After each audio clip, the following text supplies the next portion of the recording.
Oke, Assalamualaikum teman-teman. Apa kabar semuanya? Senang sekali hari ini bisa berjumpa lagi bersama teman-teman melalui pembelajaran daring atau online di mata kuliah Master Control Room. Dan ini adalah modul ke-6. Di pertemuan ke-6 ini kita akan membahas tentang broadcast automation. Broadcast automation ini adalah di salah satu bagian dari sistem kerja dari Master Control Room, dan ini berlaku di seluruh dunia yang memiliki media mengoperasikan Master Control Room. Nah, saya sudah menyiapkan beberapa slide PowerPoint sebagai pelengkap di modul ini, sehingga kalian juga bisa mengikuti sambil melihat paparan yang saya sudah buat. Baik, pertama adalah apa sih broadcast automation ini gitu. Broadcast automation atau kita kenal sebagai playback automation adalah penggunaan teknologi untuk melakukan operasi penyiaran secara otomatis. Siaran ini mengizinkan sebuah stasiun TV untuk menyiarkan jadwal siaran hariannya secara otomatis tanpa dioperasikan oleh operator. Maksudnya adalah seperti ini. Sistem broadcast automation ini memiliki salah satu menu sistemnya adalah ketika program itu sudah masuk ke dalam playlist, sudah dibuat berdasarkan jadwal, berdasarkan rundown yang sudah dibuat oleh harian, oleh tim traffic atau tim penyiaran. Nah, itu operator MCR itu sudah menyusun playlistnya atau susunan acara siarannya. Ketika dia udah susun, pertama yang dia susun adalah per program, bagian program.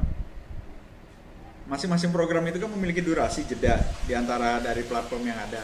Nah, dari platform yang ada itu, jedanya itu diisi oleh bisa diisi oleh promo, bisa diisi oleh iklan layanan masyarakat, dan seterusnya. Nah, broadcast automation ini ketika dia sudah disusun oleh operator playlistnya, dan ketika udah dieksekusi, di start, maka dia akan berjalan secara otomatis. Berjalan secara otomatis ini adalah ketika program, let's say adalah program A, berdurasi 23 menit 58 detik, maka ketika durasi 23,58 detik ini habis, maka dia secara continue, secara otomatis dia akan masuk kepada program berikutnya. Misalnya iklan yang dimasukkan sebagai untuk bridging program menuju ke jadwal berikutnya. Karena tadi 23 menit 58 detik, berarti ada kurang lebih sekitar 6 menit 2 detik untuk masuk ke program berikutnya. Maka 6 menit itu program diisi oleh promo, durasi pendek, iklan, dan sejenisnya, itu dimasukin di playlist. Udah disusun. Jadi ketika durasinya udah habis di program itu, maka dia akan lanjut ke program berikutnya. Nah, ketika promo itu udah berlanjut sampai durasi yang ada dalam promo atau program atau iklan atau durasi pendek itu, setelah itu habis pun durasinya, maka dia akan masuk kepada berikutnya. Dan inilah yang disebut dengan playback automation.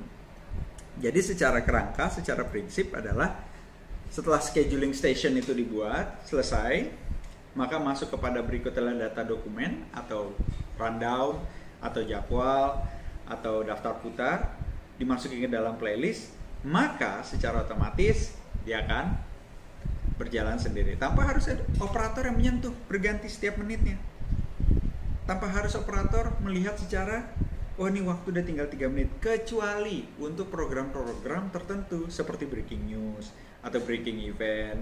Maka ketika program yang tengah berjalan dia harus dipotong, maka itulah ada operator yang melakukan tindakan, melakukan switching. Oke. Secara sistem di slide PowerPoint berikutnya adalah setelah menerima dokumen daftar putar atau jadwal atau rundown siaran, sistem automation akan mencari video yang dibutuhkan untuk keperluan siaran di media penyimpanan dalam jaringan, kemudian mentransfer data video tersebut ke video server. Maksudnya adalah begini, ketika program itu sudah dimasukkan ke jadwal, nah di pertemuan sebelumnya kita sudah membahas tentang media asset management. Server di media asset management itu kan sudah membaca judulnya. Jadi dia memanggil tuh, merecall secara data. Oh, data program A dipanggil untuk masuk, sehingga di playlist karena udah dimasukkan, maka dia dipanggil. dan siap tayang. Nah, inilah yang dimaksudkan secara sistem seperti ini. Kalau pakai web cloud gimana? Diambil dari web cloud. Dari hard disk gimana? Dari hard disk nempel.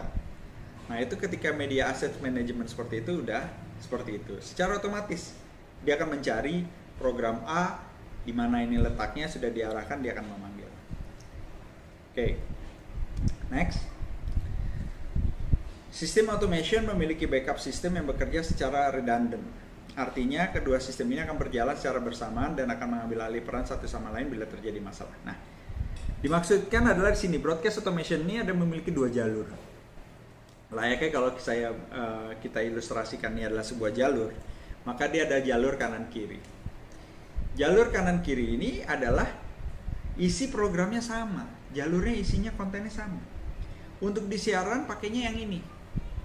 Nah, redundant itu secara berkesinambungan. Ketika ini bermasalah, ada masalah jaringan, terlambat, atau crash atau apa, ini langsung otomatis berganti. Jadi program akan terus, tidak terlihat, tidak putus, tidak black, tidak off siarannya. Jadi secara bergantian dia secara sistem itu untuk membackup satu sama lain. Dan ini langsung masuk kepada on-air transmission. Maksudnya adalah kalau ini berbasis satelit, dia akan masuk kepada uplink satelit, melalui satelit di ground, uplink ke satelit di atas bumi, di luar permukaan bumi, downlink lagi untuk masuk ke receiver, baik antena-antena biasa maupun kabel-kabel fiber optik. Nah, itu adalah secara sederhana secara sistem materi yang broadcast automation ini yang masuk ke dalam materi di master control room.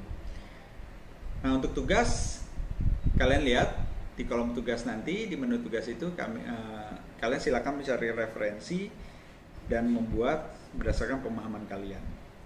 Dan ingat, tetap jaga kesehatan kalian, jaga jarak, jaga fisik kalian dengan makan makanan yang sehat, minum vitamin, menghindari tempat-tempat keramaian, dan juga fokus tetap belajar.